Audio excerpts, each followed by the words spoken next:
دیکھیں جی بہتری تو حالات تب جائیں کہ جب کوئی میرٹ پہ بیٹھا ہو. تو اب اتنی زیادہ انہوں نے چیزیں کر لی ہیں. پہلی بات انہوں نے میرٹ چوری کر لیا.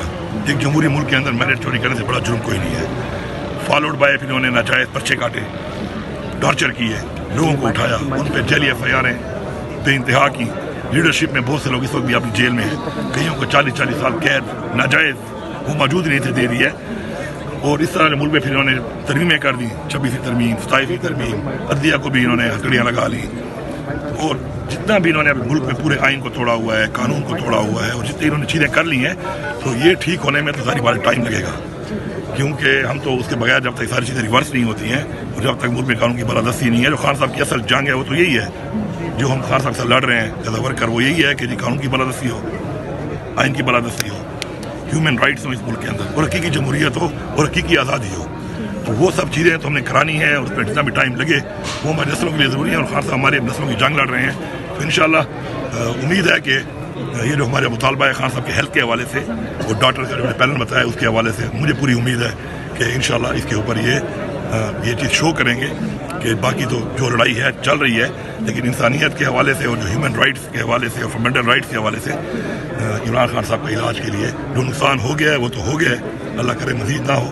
تو انشاءاللہ کوئی راستہ نکل آئے گا, نہیں نکلے گا تو ہم نے پھر واپس نہیں جانا ہے. سر آپ کی واپسی میں اور آپ کے ایکٹیو ہونے میں دوبارہ کوئی تحریک میں تیزی آ سکتی ہے؟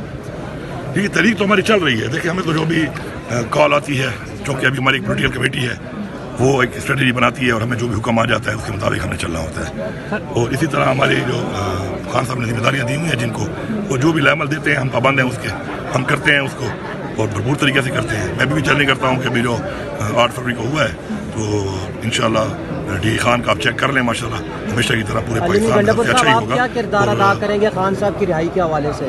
دیکھیں جی ہمارا تو کردار یہی ہے کہ جو بھی فیصلہ ہوتا ہے پارٹی کی طرف سے اس میں پورا زور لگانا ہوتا ہے. ہم نے پہلے ہی بڑا زور لگایا ہے, اور الحمدللہ ہم نے پاکستان کی تاریخ کے بڑے جلسے کیے ہیں, پاکستان کی تاریخ کے بڑے مارچ کیے ہیں, پروٹیسٹ کیے ہیں, آخر میں انہوں نے گولیاں تک ماری ہیں.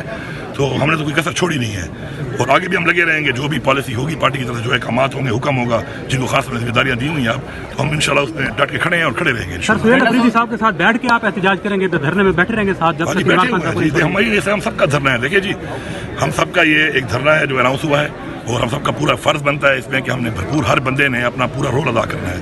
تو جب تک یہ نوٹیفکیشن نہیں ہوتا ہے جو ڈیمانڈ کی ہے کل سے صاحب نے کل ڈاکٹروں کے حوالے سے, جب تک وہ نہیں ہوتی ہے تب تک ہم یہاں سے نہیں جائیں گے.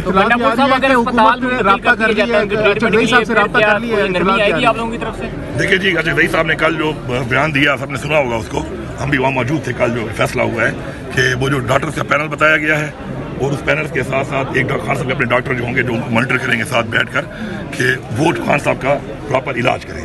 تو جب تک ہماری یہ ڈیمانڈ پوری نہیں ہوتی تب تک ہم بیٹھے ہیں. سر جی یہ بتائیں کہ عمران خان صاحب کی آنکھ کا ایک پورا مسئلہ ہے, اور یہ کیسے پاکستان تحریک انصاف کے جذبات ہیں جو عمران خان کی آنکھ کا پورا مسئلہ ہے, اور یہ چھوٹی سی رکاوٹیں پاکستان تحریک انصاف کے کارکنان اور لیڈرشپ کو روک رہی ہے؟ دیکھیں جی بات یہ ہے کہ اس سے تو اندازہ لگا لیں کہ کل سے مجھے کتنے میسج آ چکے ہیں. 100 میسج مجھے کل آئے ہیں صرف میرے حلقے کے, میرے لوگوں کے, کہ ہم عمران خان صاحب کے لیے اپنی آنکھ دینے کو تیار ہیں. یہ ہے ایک پاپولیرٹی اور لیڈر سے عوام کی محبت جو ان کو سمجھ نہیں آ رہی. اب میں اپنا بتاؤں آپ کو, میرے جو مجھے انہوں نے کیا تھا اریسٹ, تو مجھے جو الیکٹرک شاک دیے تھے اس میں میری ایک آنکھ کے اندر جلی آئی ہوئی ہے اس کے بیچ میں, مطلب مجھے شیڈو سا نظر آتا ہے بیچ میں. میں نے ڈاکٹر کو چیک کرایا بعد, اس نے مجھے یہی کہا کہ جی یہ چونکہ موو کر رہی ہے تو اینا کی اس کا علاج ہے, باقی اس کا کوئی ایسا آپریٹ کریں گے. تو میں نے کہا آپریٹ سے چھوڑو بس. تو مطلب میری یہ والی آنکھ تو اس قابل ہے نہیں, میں اپنی یہ والی آنکھ میں بھی خان کو دینے کو تیار ہوں, اور خان کا بتا بھی رہے ہیں کہ دائیں والی ہے, دائیں والی میری ٹھیک ہے. تو اس سے مطلب اندازہ آپ لگائیں کہ میں اپنا حلقے کا بتا رہا ہوں کہ 100 میرے پاس, میں نے ہر ایک کا نام جو تھا اس کا لکھ بھی دیا. پھر بہت سے لوگ میرے پاس سیو بھی تھے ورکرز کے لوگوں کے نمبر, ان کے سامنے لکھ دیا کہ آئی ڈونیشن, کہ یہ وہ لوگ ہیں کہ جن کا تھا کل مجھے پتا ہو کہ یار یہ وہ لوگ ہیں کہ جنہوں نے یہ کہا تھا. تو کل کے ہم اگر دکھانے پڑیں تو ہم دکھا سکیں کہ یار یہ 100 لوگ ہیں. اس لیے میں اپنے حلقے کی بات کر رہا ہوں کہ جو عمران خان صاحب کے لیے اتنی بڑی قربانی دے رہے ہیں, محبت ہے, یہی نظریہ ہے, یہی محبت ہے. اور جس طرح میں خود کہہ رہا ہوں, میرے ساتھ جتنے بھی کھڑے ہیں لوگ, ان میں سے کوئی بھی انکار نہیں کرے گا اس چیز سے. ٹھیک ہے, کیوں نہیں کرے گا؟ کیونکہ عمران خان جو جنگ لڑ رہا ہے اس سے اندازہ ہوتا ہے کہ ہمیں لگتا ہے کہ ہمارے بچوں کی جنگ لڑ رہا ہے. صرف زبانی کلامی ہم نہیں کہہ رہے, ہمیں یہ اندر سے ہم اس کو مانتے ہیں, یہ ہمارے ایمان کا حصہ ہے کہ واقعی وہ بندہ جو جنگ لڑ رہا ہے ہمارے بچوں کی, اس کے لیے ہم اتنی قربانی بھی دینے کو تیار ہیں کہ اس کی آنکھیں ٹھیک ہوں. خیر ہے, اگر ہم میں سے کسی کی نہ بھی ہوں تو خیر ہے, کیونکہ وہ جو کر سکتے ہیں وہ ہم نہیں کر سکتے. تو اس سے بڑی بات نہیں ہے میرے خیال میں. ان کو ہوش کے ناخن لینے چاہیے اگلا عمل کیا کہ ہوگا جو اتنی زیادتی یہ کر رہے ہیں, تو ان کو ہوش کے ناخن لے لینے چاہیے. اور ان کو پتہ تو ہے اس چیز کا. یہ ایسا نہیں ہے کہ میں کہہ رہا ہوں عمران خان پاپولر ہے, آپ کہیں پاپولر ہے. یہ کوئی چھپنے والی چیزیں نہیں ہیں. سب کو پتہ ہے 8 فروری کو کیا ہوا ہے 2024 کو, لوگوں نے کس کو ووٹ دیا. اس کے بعد بھی آپ دیکھ لیں کہ لوگوں کے سینٹیمنٹس کیا ہیں, لوگ کس کے ساتھ کھڑے ہیں. اب ٹھیک ہے, لوگ گولیاں نہیں کھا سکتے اگر, یا آپ کے ظلم کے سامنے کھڑے نہیں ہو سکتے گولیوں کے سامنے, تو اس کا مطلب یہ نہیں ہے کہ آپ جیت گئے. آپ ہار چکے ہو, آپ ہارے ہوئے ہو. اپنی ہار مان لو اور آگے بڑھو. نیکسٹ جی آپ کی کیا ہے حکمت عملی کیا ہوگی؟ یہاں پر ہی بیٹھے رہیں گے جبکہ مذاکرات بھی ہوں گے, کوئی ڈیل بھی ہوگی؟ دیکھیے جی, فی الحال تو میں یہی کہا گیا تھا یہاں کا جو احکامات آئے تھے, تو ہم یہاں پہ ہیں. کہ جو بھی اور احکامات آئیں گے ہم پابند ہیں انشاءاللہ, ہم اس کے لیے من خانہ کریں گے. عمران نے بھی خان صاحب کے ساتھ ملاقات کی تھی, یہ خبر باہر اب کیوں نہیں آئی, دیر سے آئی, یا آپ سمجھ رہے ہیں کہ ان کو نقصان جو ہے وہ پہلے سے ہی ہو چکا تھا؟ دیکھیں میں تو یہاں پہ اتنا کہوں گا کہ ملاقات نہ ہونے کی وجہ سے ہی ایشو بنا ہے. کیونکہ ملاقات جب ہو رہی تھی تو ٹائم ٹو ٹائم خان صاحب کی باتیں بھی آ رہی تھیں, خان صاحب کا ہمیں پتہ بھی چل رہا تھا. سب سے کم ملاقات میری ہوئی ہے, اگر وہ دیکھا جائے سب سے کم ملاقات میری ہوئی ہے. جبکہ میرے پیچھے جو لوگ جو میرے خلاف لگے ہوتے تھے ان کی اتنی ملاقاتیں ہوئی ہیں کہ انہوں نے کوئی کسر نہیں چھوڑی میرے پیچھے جا کے خان صاحب کو غلط فیڈنگیں کی, سب کچھ کیا. صوبے کے حوالے سے, میری ذات کے حوالے سے تو نہیں ہے, ظاہری بات صوبے کے حوالے سے خان نے مجھے جو ذمہ داری دی تھی.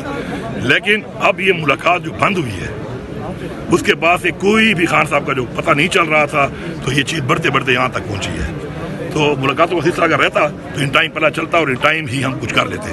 باقی اس میں کنفیوژن ہماری طرف سے بھی آئی ہے, کچھ کہا گیا کہ جی وہ ٹھیک ہے, پوری قوم نے کہا کہ چلو کچھ ایسی بات ہوگی, دھوکہ دیا گیا, بتایا کچھ اور گیا, ریئلٹی کچھ اور تھی. جو اس دن جب وہ گئے ہیں بیرسٹر سلمان صفدر صاحب, تو پھر کلیئرٹی آئی ہے کہ یار یہ تو حالات اتنے خراب ہیں اور اس حد تک جا چکے ہیں. تو اس میں جو ہے میں سمجھتا ہوں کہ ملاقاتیں جتنی بھی آپ کی مت لڑو یار, کیا ہو گیا بچے نہ بنا, چلو ٹھیک ہے بس, تھینک یو. آپس میں لڑو. Thank you.